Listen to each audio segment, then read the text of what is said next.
if you're strategic, if you're wise, if you're mixing up your game, you will end up courting much more attention. But if you're always one note, people will tire of you. The superficial things, the sexual attraction, which isn't totally superficial, but can be, the kind of things that grab you initially, aren't necessarily the things that are going to last over the course of years. If women are now more interested in the max looking, or if they find it kind of repulsive, something I can't tell.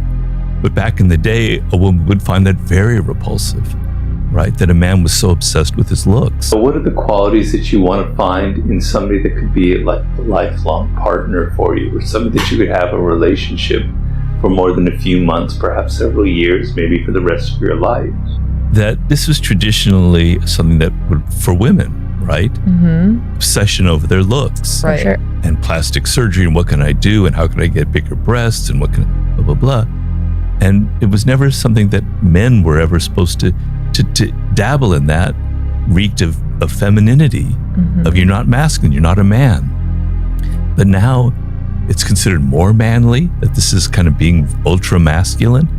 To me, seems very paradoxical, because it feels more kind of like a feminine obsession. Mm-hmm. Like traditionally, a man put all of his energy into his work. Mm-hmm. And if he made a lot of money, women would be attracted to him in droves.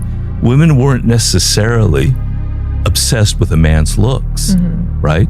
They were more into his intelligence, his wit, and his pocketbook, to be honest with you, right?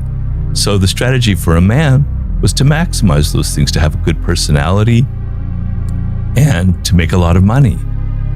And so this seems like something has shifted in male psychology. And I know young men are now going through some radical shifts as they no longer feel like they're in the top of the food chain. Like men used to feel secure, like, I was the breadwinner. It's a level of superiority there, right? And men have always used their sense of superiority to women as a form of self-esteem. Mm-hmm. And it kind of fritters away now with women, going to Stanford and becoming, getting a PhD in international relations. Women are doing better in universities than men are. Right. They're not necessarily making as much money because things are still unequal, but it's frittering away at male psychology. It's making men feel insecure about who they are. And so what is masculinity is going through a terrible time right now. Like, what does it mean to be masculine?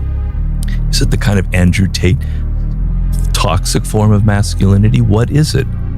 And in that insecurity, in that feeling of, I don't know what it really is to be masculine, there's this kind of shift into like thinking like these sort of more feminine forms of like maximizing your looks. And obviously on things like Instagram, your appearance and your looks get you a lot of followers, get you a lot of money, make you very successful.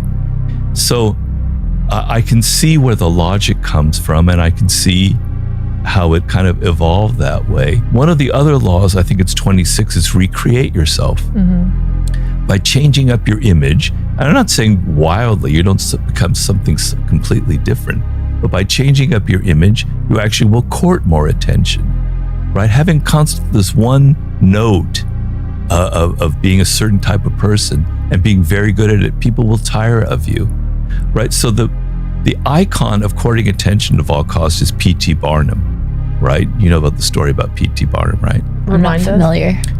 He was this guy in the 19th century who was considered the greatest showman that ever lived.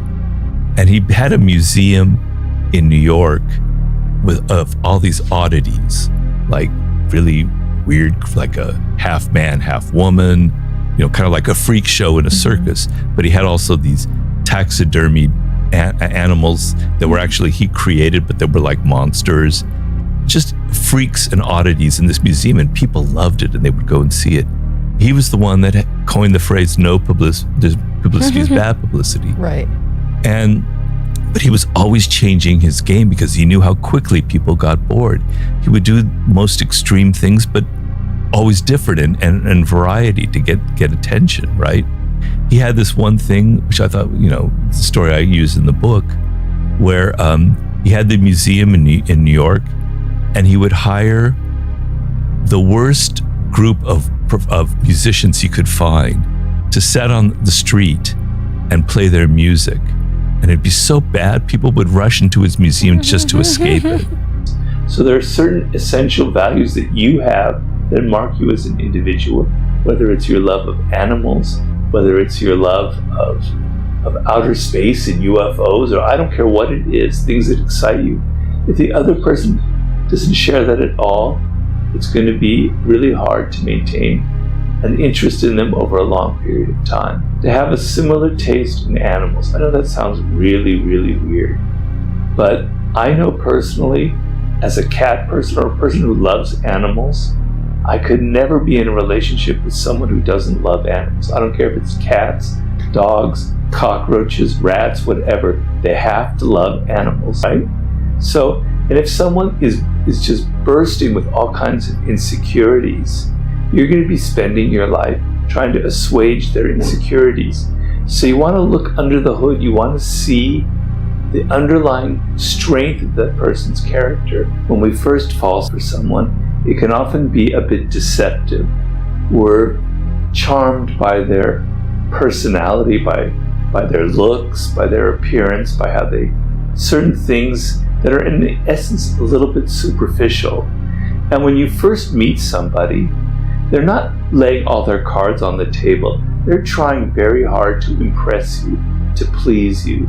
So all the other aspects of their personality that they may be a little bit ashamed of, but that aren't so great, they're working hard to disguise it. So you're kind of lured into getting into a relationship with this person, but you don't really know who they are. And I think of Franklin Delano Roosevelt, who when he was a young man was very handsome, very wealthy. There were all of these beautiful women that wanted to have him propose marriage to. And he ended up choosing Eleanor Roosevelt, who was considered to be kind of the ugly duckling of all the people in their circle. And she wasn't ugly, but she wasn't one of these beauties like these other women. He chose her because of her character, because she was strong, because she was intelligent, and because he could imagine, and this is a very important thing, he could imagine having a conversation with her 10 years down the line and not being bored. Try and gauge the person's character, not their personality, which is different. Their personality is the mask that they wear, how they appear in social situations. You want to look at what's underneath that, all of their character. It's hard to keep it going, yes. Right? People tire of you, right? Yeah. And they want something new. And so you have an image, let's say you're the siren type and it's a woman and she's kind of projecting all of this sexual energy. It's exciting. She'll get an audience.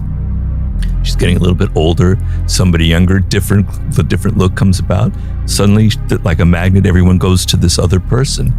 So I've had a few people, celebrities, people in the music business who've asked me about this game, but because a lot of the art of seduction and the 48 laws of power is about absence, is about creating mystery, it's about disappearing, it's about stepping back, so people know exactly who you are.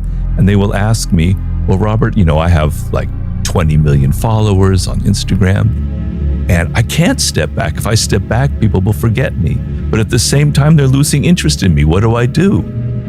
And I tell them, well, you have to play the game. You have to step back a little bit. You have to create some mystery. You can't be so consistent where people know exactly who you are and they start getting bored with you. You have to mix things up. And I give examples of a lot of people, pop stars, etc., who know how to constantly play with their image and change it sometimes. You don't really know their secrets, their shadow side, their darkness. And then you get involved with them, and then it comes out and they grate you, they irritate you, and you break off the relationship. So you have to be able, if you are in that situation where you're looking for a long-term relationship, to look below the surface, to try and gauge the person's character, not their personality, which is different. Their personality is the mask that they wear, how they appear in social situations. You want to look at what's underneath that, all of their character, and how strong they are. Whether they're a person who shares your basic values about life, who has a kind of inner strength. A very important quality is, can this person take criticism at all, right? So if you're in a relationship for several years, inevitably there are going to be things that grate on you, and you're going to want to tell them what you don't like. There are people out there that can't take any kind of criticism, the slightest put down, and they explode, they get outraged, and they get almost violent sometimes. You can't be in a relationship if it's someone that you can't criticize or tell that this is behavior that bothers you, right? So you have to be able to gauge that, and you have to be very aware of some of the underlying qualities that people have. You can notice if they're hypersensitive. If you ever say the slightest thing that's actually quite simple and basic, but they take offense at it, they take offense too easily, that should be a sign of, damn, I can't be with that person for very long because they're going to be offended constantly, and I won't be able to tell them what I truly feel. Right? People nowadays, because of the chaotic circumstances of the world and of their lives, and even with all of those options of swiping, it's too much. It's like overloading your brain, right? And so it gives you this sense of instability. And so it's almost easier to be doing that than to actually give the commitment, because you're opening yourself up to some kind of hurt and to some pain. And people, I think, are trying to avoid that very much. They're trying to avoid being vulnerable and being open to pain. And this is an easy excuse for them. So people often talk about the internet is changing people's brains. And I don't believe that. I think it's just simply playing into the weaknesses in human nature that are already there. And so the fear of commitment that men have probably had for ages has always been there. And this just makes it easier to kind of justify. But I do have the ability to kind of put myself in other people's shoes. And I wasn't doing this, but as I said, I was a rake in my 20s, so I kind of understand the psychology of avoiding commitment. That there is this kind of, the flirtation can be very extreme with texting and such. And so that dynamic of creating some mystery and creating a spark and kind of intriguing the other person is still psychology. So seduction is psychology, right? It's not force. You're not bullying somebody into a relationship. You have to make them kind of interested in you, right? You have to get their defenses down. You have to get them to open up to you in some way. So the tools for that are different. It's like the difference between, technology from 200 years ago for things now. But the game is the same. It's the psychology of lowering people's defenses, making them open to you, making them less resistant. So using, with the swiping, there's no seduction involved, right? It's mostly just, I guess, I don't really know what it is. So that isn't really seduction. But when it comes to seduction, that's a timeless game. I talk in the art of seduction about language and writing and how writing can be seductive, right? And there's a kind of way of communicating that's a little bit open-ended and insinuating ideas. You can do that in email, in texting, whatever. It's still the same game. And you want to be able to think, can I talk to them about subjects that interest me? Are they able to surprise me? Or have I heard all of their ideas at the end of 2 days? Do they keep repeating the same stories over and over again? Am I bored? Or can I imagine talking to this person at the breakfast table in 10 years and still being interested in them? Do we share a similar sense of humor? Having a similar sense of humor is more important than you having the same political values, that you're both Democrats or Republicans. Because being able to laugh at the same things and have a similar kind of sense of humor and things that amuse you is extremely important. It's something that will help you last over years and years and will be a connection, a bond. But the main thing that's going to wear on you, is going to break the spell, is that the other person becomes too familiar. You know everything about them, right?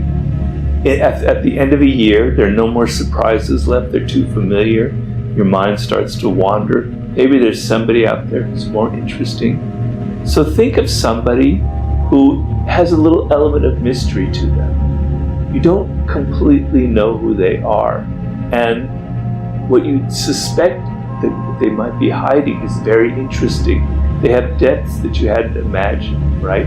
They're intelligent. You can talk about things that interest you, that excite you, and there's a connection there. And you're sometimes surprised by what they say.